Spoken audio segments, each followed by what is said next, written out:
प्रथमं शैलपुत्रे च द्वितीयं ब्रह्मचारिणी तृतीयं चन्द्रघण्टेति कूष्माण्डेति चतुर्थकम् पंचमं स्कन्दमातेति षष्ठं कात्यायनीति च सप्तमं कालरात्रीति महागौरीति चाष्टमम् नवमं सिद्धिदात्री च नवदुर्गा प्रकीर्तिताः उक्तान्येतानि नामानि ब्रह्मणैव महात्मना। नमस्कार, जय जोहार, जय छत्तीसगढ़। मैं हूं आपकी अपनी दिव्यांशी शर्मा। स्वागत करती हूं आपके अपने चैनल हुनर छत्तीसगढ़ में। जैसा कि आप सभी जानते हैं, नवरात्रि पर्व प्रारंभ होने को है। नौ दुर्गा प्रारंभ होने को है।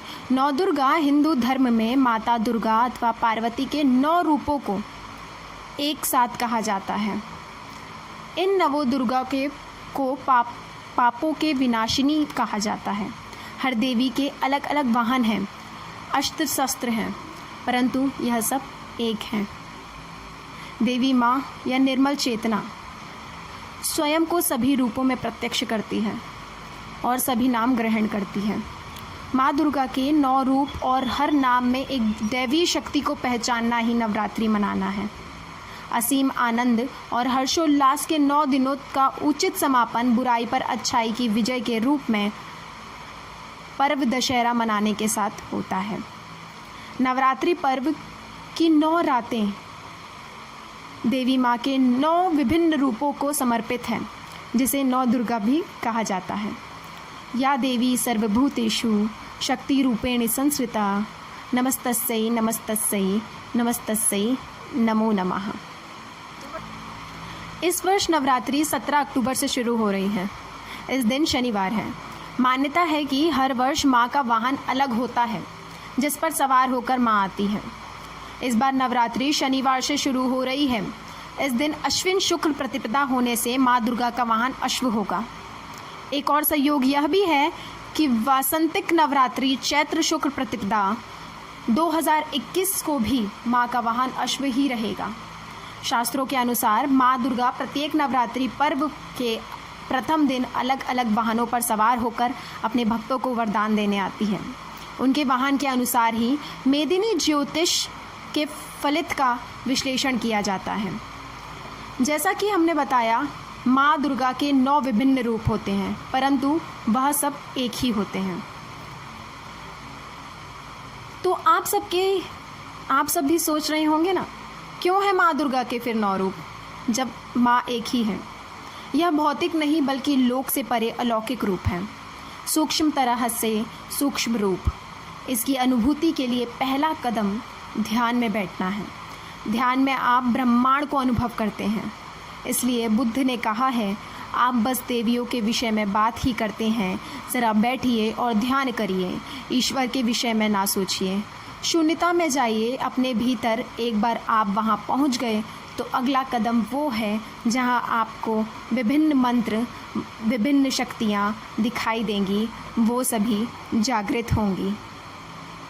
बौद्ध मत में भी वे इन सभी देवियों का पूजन करते हैं। इसलिए यदि आप ध्यान कर रहे हैं तो सभी यज्ञ, सभी पूजन अधिक प्रभावी हो जाएंगे, नहीं तो इनका प्रभाव नहीं होगा। यह ऐसे ही हैं जैसे कि आप नल तो खोलते हैं परंतु गिलास कहीं और रखते हैं, नल के नीचे नहीं। पानी तो आता है पर आपका ग्लास खाली रह जाता है। या फिर आप अपने ग्लास को उल्टा पकड़ लेते हैं।